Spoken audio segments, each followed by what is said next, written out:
on a pas mal d'outils qu'on détourne, qu'on adapte à la sculpture, enfin à la neige surtout, pour pouvoir sculpter une fois sur place. Donc là par exemple c'est une pelle, une sorte de bêche basique que j'ai transformée. Voilà, je l'ai coupée en biais et j'ai affûté pour que quand je rentre dans la neige comme ça, ben, je puisse rentrer facilement. Voilà.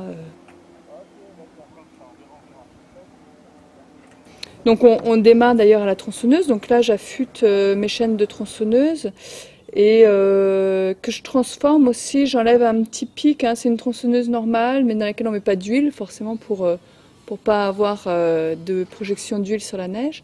Et puis on enlève une dent à l'avant qui normalement sert à accrocher la bille de bois. Là comme dans la neige on n'a pas besoin d'accroche, ça rentre tout seul.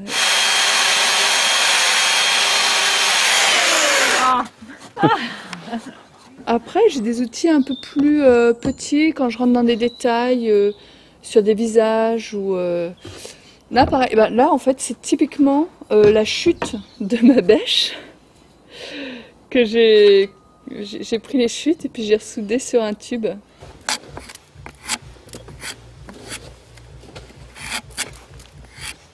Vous voyez, il y a aussi un gros burin. Ça c'est super aussi pour faire des détails, voilà, c'est un outil en V. Après chacun se fabrique aussi ses outils, Là c'est mon outillage.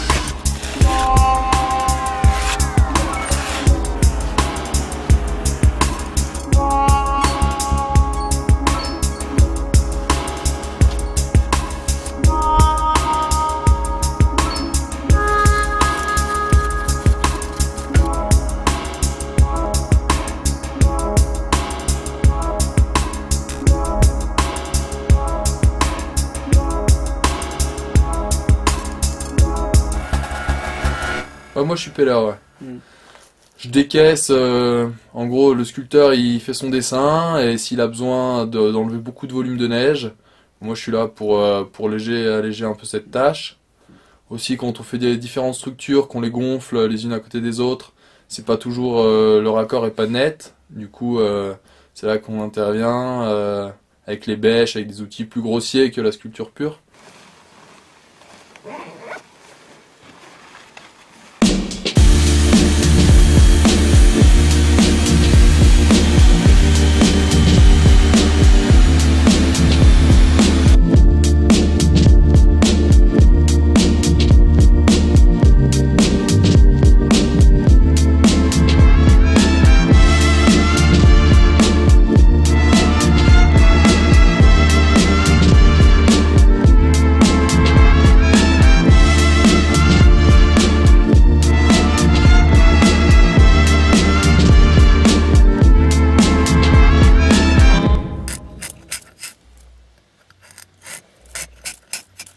Moins on a de technique et plus il faut être costaud.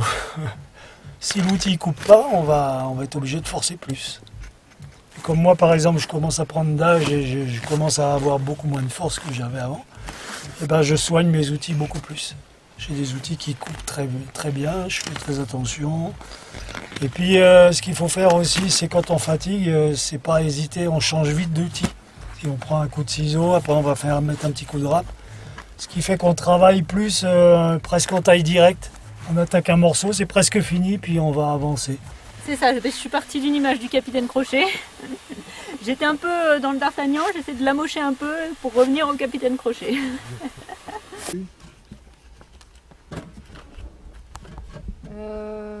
Qu'est-ce que t'en penses? C'est toi qui décides, puisqu'on avait déjà décidé avec Jean-Claude. Donc... Mais Jean-Claude, enfin, je sais pas, Jean-Claude, ce matin, je lui ai parlé d'une chambre, il m'a dit ouais, c'est bien ça. Voilà. Donc après, je sais pas si vous en avez reparlé. Non, c'est pour ça que je viens. Les tortues, ça peut servir de déco ailleurs. Voilà. En fait, j'aime bien ça, plus la roue là.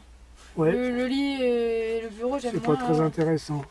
Mais les décors là, c'est sympa. Ouais. Puis on peut le faire partir du bas et puis hop, ça meurt en montant vers la voûte.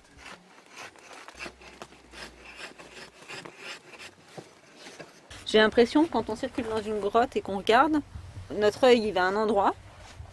Donc là il faut que ce soit fini, mais le reste ça peut être un peu, je pense, perdu. Enfin c'est l'impression que j'ai là quand je me balade, je regarde les pièces des autres.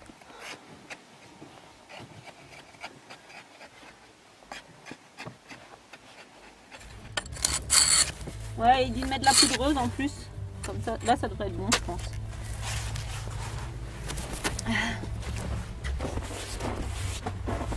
On va pas se casser le nez. On le tourne un peu. Impec. Et ça fait une ombre projetée sur les poissons et puis... Sinon, pour pouvoir poser là, ici, tu aurais pu en faire un peu fin long. Ça aurait fait 3 poissons. Un autre? Ouais, mais je vais en faire un parce que... Tu vois, ça en aurait fait 3. Ouais, mais 2 c'est un peu pauvre. Hein. Voilà, 2 c'est le nombre impair, c'est pas bon. Faudrait qu'il y en ait un là-bas qui vienne dans l'autre sens. Non? Tu vois, pour terminer. Alors la même chose est un petit peu moins tendu. Ouais, c'est ça. Parce que tu es à l'aise, tu fais ça et ça soulève les trucs. Voilà, c'est bien là. Donc il faut que j'arrive à créer ce truc là. Attends, je vais la prendre en photo ta petite main. Je peux? Oui, vas-y. Vas-y, mets-toi dans le rôle de Poséidon. Voilà, musclé. Super. Allez, je prends la tête en même temps. Hop.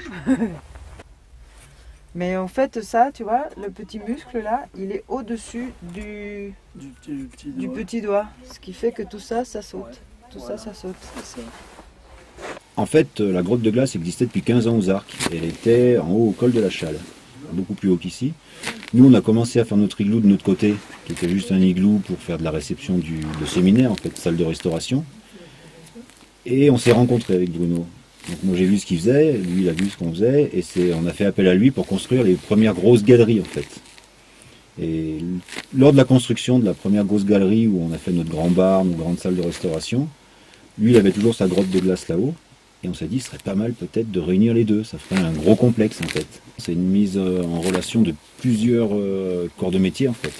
Ça va des dameurs qui font la structure, Bruno qui fait le moule, les sculpteurs qui interviennent pour faire toute la galerie d'art.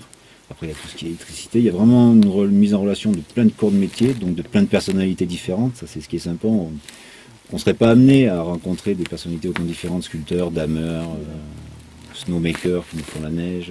Ça, c'est vraiment le côté sympa de mettre en œuvre tous ces gens différents. C'est un des intérêts de travailler avec des gens comme Caméléon. Là, c'est intéressant, c'est qu'ils ont des moyens qu'on n'a pas, et ça permet quand même de développer un peu, de faire d'autres structures gonflables différentes. Parce que chaque structure, ça coûte quand même très cher, parce qu'on les fait, en collaboration avec un gars qui travaille les bâches. Mais c'est nous qui faisons les dessins, et c'est vraiment c'est précis, quoi. Enfin, c'est pas comme quand ils font des châteaux, ils font comme ça les arrange, disons, pour construire. Nous, on a des besoins très précis, et donc c'est beaucoup de boulot, donc c'est cher. Et donc à chaque fois qu'on fait une structure gonflable, il faut quand même l'amortir, quoi, derrière. Donc le fait de faire des gros trucs comme ça, d'avoir des gens qui sont capables d'investir, ça nous permet, nous, de développer d'autres formes.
You took my never you